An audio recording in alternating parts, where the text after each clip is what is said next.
The DJ called his name, Thomas Wheeler. The whole ballroom applauded. My daughter stood in her white wedding gown, the most beautiful I had ever seen her. And I stood at the back of that room, behind a column near the service exit, watching another man take my place on the dance floor. I had been erased from her life for 15 years. I accepted that. What I could not accept, what none of us expected, was what happened when her best friend stood at that microphone 40 minutes later, looked directly at me across a room of 300 people, and said the words that changed everything. In one sentence, she undid 15 years of silence.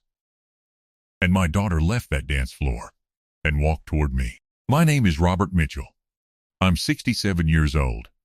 For 32 years, I taught American history at Jefferson High School in Nashville, Tennessee. I'm retired now. I live alone on Cedar Lane in a house that's slightly too big for one person, just me, a garden I'm still learning to grow, and a golden retriever named Franklin, who has never once judged me for anything I've done. I have one daughter. Her name is Rachel. She's 32 years old. She has her mother's eyes and my stubbornness, which may explain both her success and our silence. I have not had a real conversation with Rachel since she was 17 years old. That was 15 years ago. I missed her high school graduation, her college diploma, her first apartment, every milestone that mattered. On the night she married the man she loves, my name was not on the guest list. But I was there. And by midnight, nothing about that evening would ever be the same. Rachel was born in April 1992. I remember the exact moment I held her for the first time. 7 pounds, 2 ounces, pink hospital blanket. Tiny fingers wrapped around mine like they already trusted me before I had done anything to deserve it. Her mother Sandra and I had been married 4 years. We were young. We were hopeful. For a while, we were genuinely happy. I coached Rachel's soccer team on Saturday mornings. I helped her with book reports about the American Revolution. I drove her to piano lessons every Tuesday and waited in the parking lot, reading the newspaper, feeling, for the first time in my adult life, like I was exactly where I was supposed to be. The problems started the way they always do, slowly. I was not present the way a father should be. I worked long hours, not because we needed the money, but because I was afraid of what was happening inside our home. Sandra and I had grown distant. We argued about things so small, they barely have names now. I chose silence when I should have chosen presence. I chose the school papers on my desk instead of the little girl at the kitchen table with her homework. By 2005, Sandra had asked me to move out. I don't blame her. I was the kind of man who was physically in the room and emotionally already gone. That's the worst kind of ghost, the kind that's still visible but not really there. Rachel was 13 when we divorced. Old enough to understand. Old enough to choose. She chose her mother, and I never blamed her. Sandra was the one who showed up. I was the one who found reasons not to.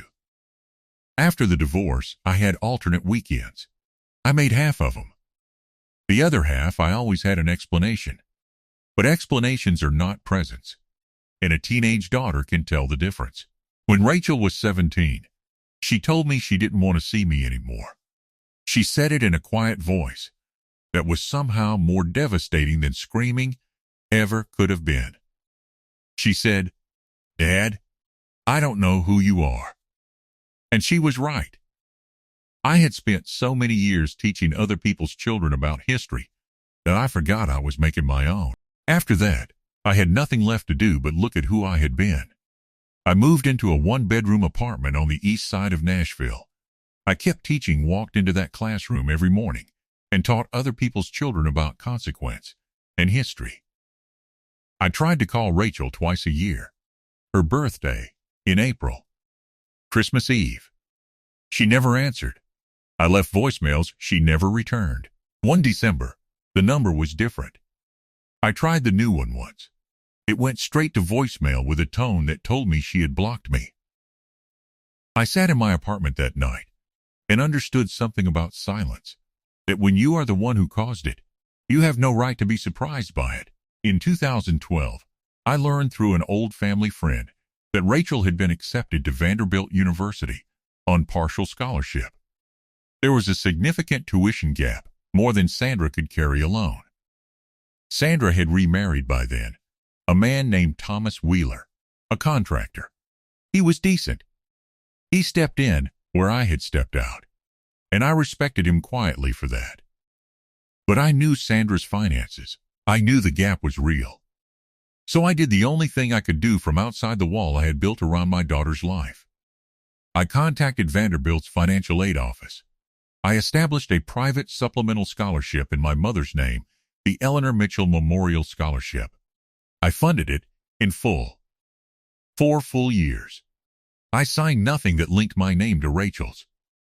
I told no one. Not Sandra, not Rachel, not a single person in the world. Rachel graduated from Vanderbilt in May 2016. Summa cum laude.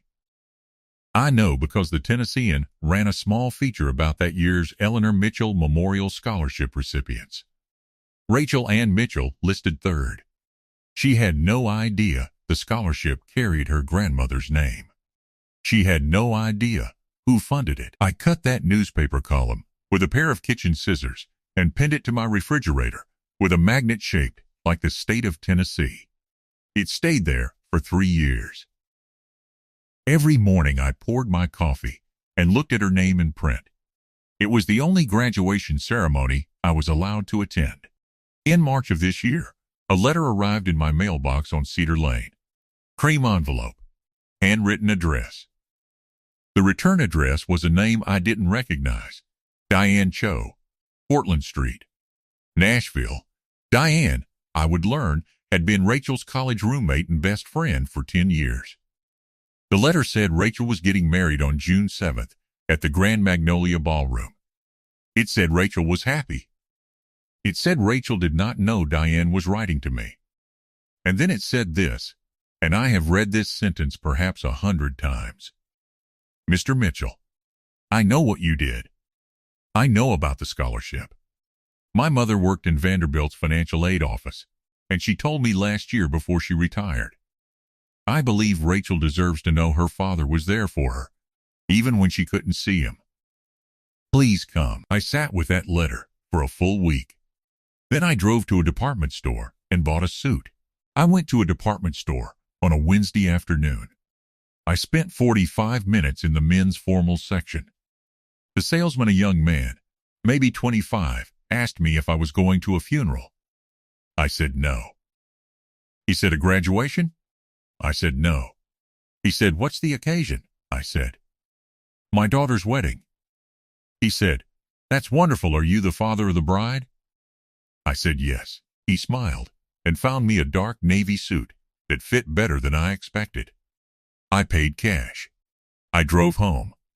I hung the suit on the back of my bedroom door and looked at it every morning for 3 months. It hung there like a question I hadn't answered yet. June 7th. I put on the navy suit. I drove to the Grand Magnolia Ballroom. I parked 3 blocks away and sat in my car for 20 minutes. I told myself, if anyone turns me away at the door, I leave without a scene. I leave clean. But during cocktail hour, the reception entrance was open, and the room was full, and nobody checked names against a list.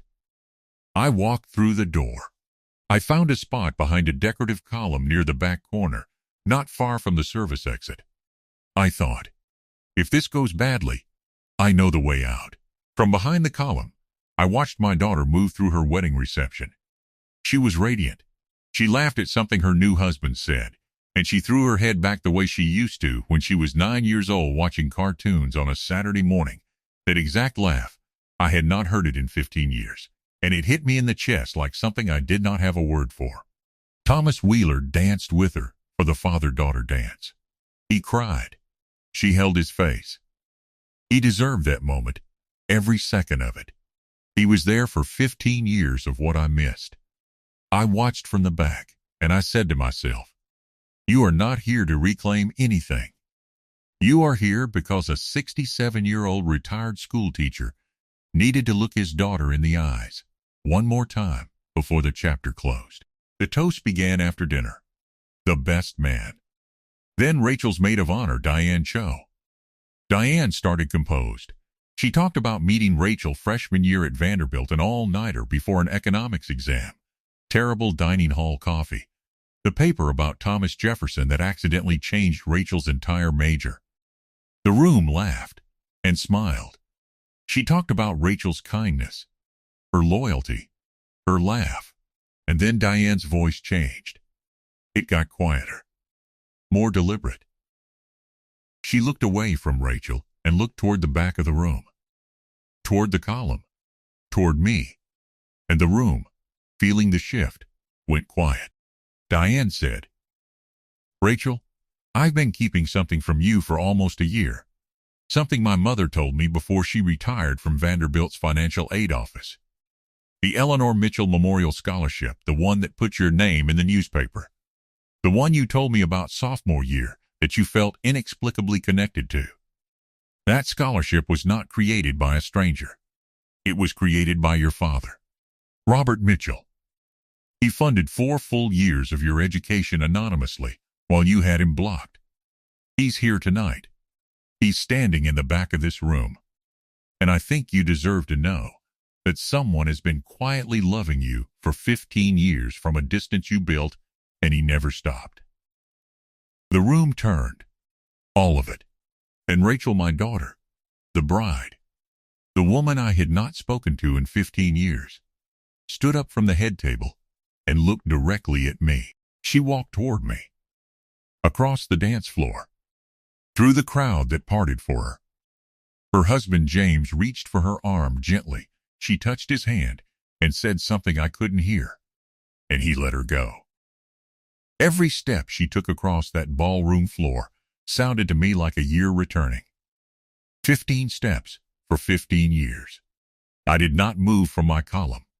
I was afraid that if I moved, it would break whatever was happening. She stopped 3 feet in front of me.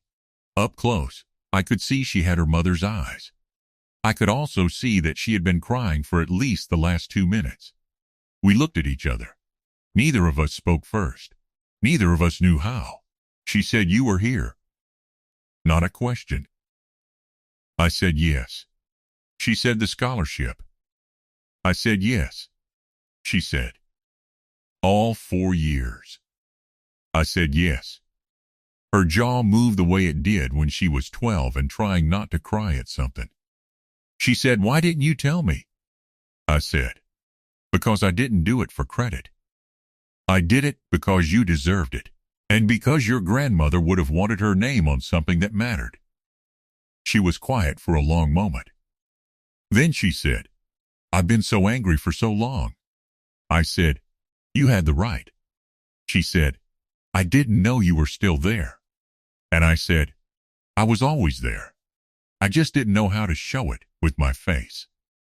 She looked at me for a long time after that, and then she closed the 4 feet between us. Her arms went around my neck, the way they did when she was 7 years old and I came home after school and she ran from the kitchen. I held my daughter for the first time in 15 years, in the middle of her wedding reception, in front of 300 people who had no idea who I was. I am not going to pretend I held it together. I wept the way a 67-year-old man weeps when he receives something back that he had accepted was gone forever.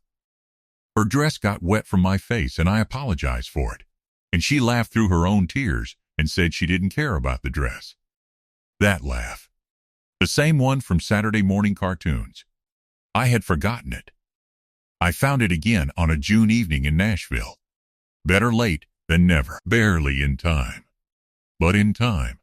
Later that night, Thomas Wheeler found me near the bar. We had never exchanged a single word, not in 15 years of occupying the same story. He poured me a bourbon without asking. Poured himself one. We stood side by side, and neither of us spoke for a while. Then he said, "She talked about you, you know. Not often. But she did. I said nothing, he said. She used to bring up the Eleanor Mitchell scholarship every spring. Said she felt something about it she couldn't explain. He took a slow sip. Then, I'm glad she knows. She needed to know someone was paying attention. I said, you did the hard work, Thomas. I just wrote the checks. He looked at the bourbon. He said, money isn't presents. But it isn't nothing either. We finished our drinks in silence.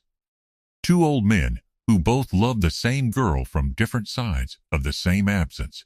I'm 67 years old, and I am learning what it means to be a father for the very first time. Some men get 30 years of practice. I am getting whatever time I have left. Rachel calls me every Sunday now. She calls from her kitchen. I can hear James in the background, the dog they got last month. She doesn't call me Dad yet. She calls me Robert. And that is fine. A word is just a word. But 2 weeks ago, she introduced me to her neighbor as my father, Robert, and those 3 words rearranged everything in my chest. I spent 15 years running from the weight of who I had been. I understand now what I should have understood at 35. Running doesn't protect anyone. It only leaves you standing alone at the back of a room, watching someone else dance with your daughter. Don't wait for a wedding invitation you aren't on. Don't wait until you need a department store suit and a column to hide behind. The door is open now. Walk through it while you still can. This was the story of Regret After 50. Life Lessons, Late Reflections. If you enjoyed this story, please subscribe to our channel so you never miss more emotional and thought-provoking stories.